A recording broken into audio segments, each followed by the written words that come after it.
জুলাই আগস্টে রাজস্ব আদায়ে বড় প্রবৃদ্ধি হলেও অর্জিত হয়নি লক্ষ্য। এমনকি একক মাস হিসেবে আগস্টের লক্ষ্যের চেয়ে আদায়ের পরিমাণ অনেকটা কম। বিশ্লেষকরা বলছেন অর্থনীতিতে কিছুটা গতির সঞ্চার এই প্রবৃদ্ধির কারণ, তবে বাস্তবতা বিবর্জিত হয় পূরণ হয়নি আদায়ের লক্ষ্য। ওয়ালটন এখন দেশের সীমানা পেরিয়ে পৌঁছে গিয়েছে 50টিরও বেশি দেশে। ওয়ালটন, ঘরে ঘরে বিশ্বজুড়ে।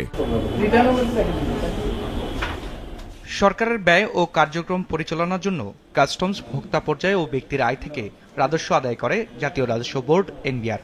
সংস্থাটির হালনাগাদ তথ্য অনুযায়ী চলতি অর্থ বছরের প্রথম 2 মাস অর্থাৎ জুলাই আগস্টে রাজস্ব আদায় হয়েছে 54,423 কোটি টাকা, যা তার আগের অর্থ বছর অর্থাৎ 2024-25-এর একই সময় ছিল 45,000 কোটি টাকার মতো।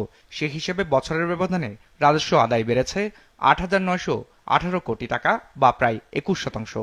সে 2 মাসে যে বৃদ্ধি পেয়েছে এটা আগের মাসগুলোতে কিন্তু অনেক অর্থ আপনার প্রবৃদ্ধি কিন্তু অনেকটাই খুবই কম ছিল, কারণ আমরা সবাই জানি যে তখন আপনার রাজস্ব আদায়ের ক্ষেত্রে বেশ কিছু বিঘ্ন বাধা ঘটেছিল, যেমন এনবিআরের সমস্যা থেকে আরম্ভ করে সব কিছু মিলিয়ে কাজেই সামগ্রিকভাবে এই বিগত 2 মাসে কিছুটা প্রবৃদ্ধি বেড়েছে, কিন্তু তবুও এটা বলার অপেক্ষা রাখে না যে যে প্রবৃদ্ধি আমরা অর্জন করতে সক্ষম হয়েছে এই প্রবৃদ্ধি যথেষ্ট নয়।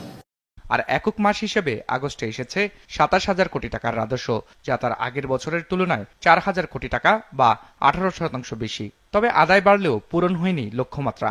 একই সাথে জুলাই আগস্ট এই 2 মাসে রাজস্ব আদায় আগের বছরের তুলনায় বাড়লেও তা লক্ষ্যের চেয়ে কম। এই 2 মাসের আদায়ের লক্ষ্য নির্ধারিত ছিল 61,000 কোটি টাকা, সে হিসাবে ঘাটতি 6,500 কোটি টাকা। যারা সেট করি আমরা নিজেরাও জানি যে এই লক্ষ্যমাত্রা অর্জন করা বাস্তবে সম্ভবপর হবে না, কিন্তু তবুও আমরা করি কারণ অঙ্কের হিসাব তো মেলাতে হবে। এবং সবচেয়ে বড় কথা হচ্ছে আমরা সেট করার মধ্যেই আমাদের দায়িত্বটাকে সীমাবদ্ধ রাখি। এটা অর্জন করার জন্য যে ধরনের প্রচেষ্টা নেওয়া দরকার সেদিকে আমরা দৃষ্টি দিই না। হিসেব বলছে এই সময় সবচেয়ে বেশি রাজস্ব আদায় হয়েছে ভ্যাট থেকে 22,437 কোটি টাকা।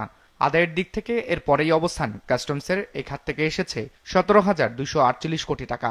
আর এই 2 মাসে সবচেয়ে কম আয় এসেছে ভ্রমণ ও আয়কর থেকে 14,738 কোটি টাকা। ভ্যাট তো ইনডিরেক্ট, যেটা আলটিমেটলি তো ভোক্তার উপরে আসবে।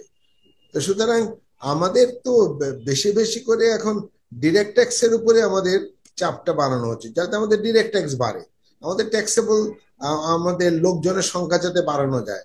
কারণ প্রচুর ট্যাক্সেবল লোকজন আছে, তারা তো কেউ রিটার্নও দেয় না, কিন্তু সেই রকম ভাবে আমরা যে তাদের বিরুদ্ধে কোনো ব্যবস্থা নিতে পেরেছি তাও না।